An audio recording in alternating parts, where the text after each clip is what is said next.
Shri India civilisations का जन्म स्थान है, लाइफ, कल्चर और फेथ का heart beat.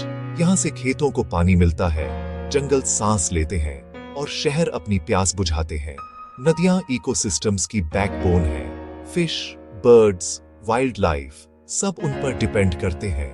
Millions of people रोज रिचुअल्स, लाइवलीहुड्स और आइडेंटिटी से जुड़े हैं जो इन वाटरवेज से जुड़ी हैं।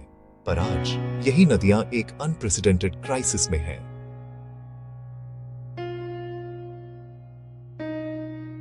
ये क्राइसिस की कहानी है और सॉल्यूशंस की भी। चलो समझते हैं क्या हो रहा है और हम सब मिलकर क्या कर सकते हैं। अनट्रीटेड सीवेज और सॉलिड वेस्ट सीधा नदियों में जा रहा है। सीवेज आउटफॉल्स से नाइट्रोजन, फास्फोरस और पैथोजेंस का लोड बढ़ जाता है। इंडस्ट्रियल वेस्ट पानी को हेवी मेटल्स और केमिकल्स से जहरीला कर देता है। केमिकल रिएक्शन से ऊपर झाग बन जाते हैं, ऑक्सीजन कम होती है, एक्वाटिक लाइफ मर जाती है।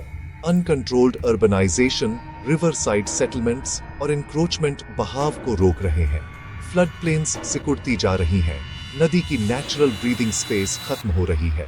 डेटा दिखाता है पोल्यूशन लेवल्स हर साल बढ़े हैं, सोर्सेज अलग अलग हैं, इम्पैक्ट्स बहुत दूर तक हैं।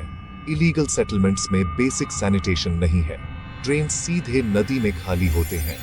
सॉलिड वेस्ट सेग्रीगेशन कमजोर है, कचरा नदी किनारों पर इकट्ठा होता है, माइक्रोप्लास्टिक्स बन जाता है। रिजल्ट बायोडायवर्सिटी का नुकसान, वाटरबॉर्न डिजीजेस और नदी का दम घुटना। ये क्राइसिस लोकल नहीं है, ये पूरे वाटरशेड के लिए एक चैलेंज है। अभी एक्शन की जरूरत है। उत्तराखंड में गंगा हिमालयास से नीचे आती है, पवित्र, शक्तिशाली, जीवन देने वाली। गंगा का कल्चरल और स्पिरिचुअल इंपॉर्टेंस बहुत ज्यादा है। फेथ, फेस्टिवल्स और ट्रेडिशंस इससे जुड़े हैं। उत्तर प्रदेश के प्लेन्स में ये मिलियंस ऑफ पीपल के लिए रोज की लाइफलाइन है। पर अनट्रीटेड सीवेज अभी भी कई शहरों से सीधा गंगा में बहता है। इंडस्ट्रियल वेस्ट, खासकर लेदर और केमिकल इंडस्ट्रीज से पोल्यूशन का एक बड़ा सोर्स है। रिलीजियस वेस्ट, फूलों की मालाएं, नॉन बायोडिग्रेडेबल मटेरियल्स पानी पर और बोझ डालते हैं। नदी किनारों पर एंक्रोचमेंट्स बहाव को कम करते हैं, जिससे फ्लड्स और इरोजन बढ़ते हैं। Solution sewage treatment plants, inlet से क्लैरिफायर तक effective treatment. Community efforts, locals, NGOs, students किनारों को साफ करने के लिए मिलकर काम कर रहे हैं। वेटलैंड रेस्टोरेशन एक नेचुरल फिल्टर की तरह काम करता है, न्यूट्रिएंट्स अब्सॉर्ब करता है, जीवन वापस लाता है। पश्चिम बंगाल में गंगा हुगली पर अर्बन प्रेशर बहुत ज्यादा है। इंप्रूवमेंट्स चल रहे हैं, पर अभी बहुत कुछ करना बाकी है। जब रिस्पेक्ट और साइंस साथ आते हैं, गंगा फिर से प्योर हो सकती है।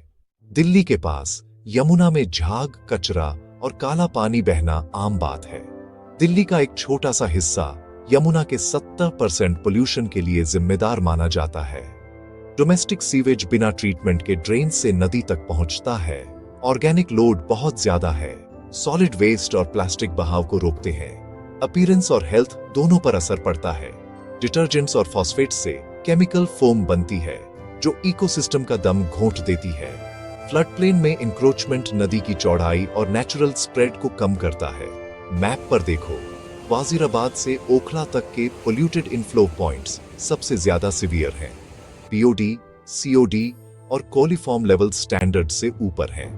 वाटर ट्रीटमेंट कैपेसिटी कम पड़ रही है। सॉल्यूशंस की तरफ कैपेसिटी बढ़ाना, interceptor drains, real time monitoring, citizen participation, awareness, clean up drives, source पर वेस्ट कंट्रोल। जब सोर्सेस को कंट्रोल किया जाता है तो विजिबल इंप्रूवमेंट पॉसिबल है। कंसिस्टेंसी बहुत जरूरी है। यमुना को फिर से सांस लेने में मदद करना हमारी पॉलिसीज और हैबिट्स का एक कंबाइंड टेस्ट है। Sewage outfalls, high BOD, pathogens, ज्यादा nutrients, solid waste dumps, plastic leakage, microplastics और visual pollution. Industrial waste, heavy metals और टॉक्सिक केमिकल्स जो एक्वाटिक लाइफ के लिए डेडली हैं। रिवर बैंक्स के किनारे ह्यूमन सेटलमेंट्स, बिना सीवर्स और कलेक्शन सिस्टम्स के disposal. Illegal encroachments flood risk बढ़ाते हैं, पानी को स्टैग्नेंट करते हैं। सैंड माइनिंग सेडिमेंट बैलेंस को बिगाड़ता है। बैंक इरोजन और हैबिटेट डिस्ट्रक्शन करता है। वेटलैंड्स का नुकसान नेचुरल फिल्टर्स हट जाते हैं, नदी में सिल्ट और न्यूट्रिएंट्स बढ़ जाते हैं। First step, sewage treatment, screening, aeration, clarification और डिसइंफेक्शन। इंटरसेप्टर ड्रेन्स नाले के बहाव को एसटीपीज की तरफ मोड़ते हैं, बाईपास को रोकते हैं। वेटलैंड रेस्टोरेशन, पौधे और माइक्रोब्स न्यूट्रिएंट्स अब्सॉर्ब करते हैं, पक्षियों के हैबिटेट्स वापस आते हैं। एनक्रोचमेंट्स हटाना, फ्लड प्लेन्स को फ्री करना, ताकि नदी को उसकी ब्रीदिंग स्पेस वापस मिल सके।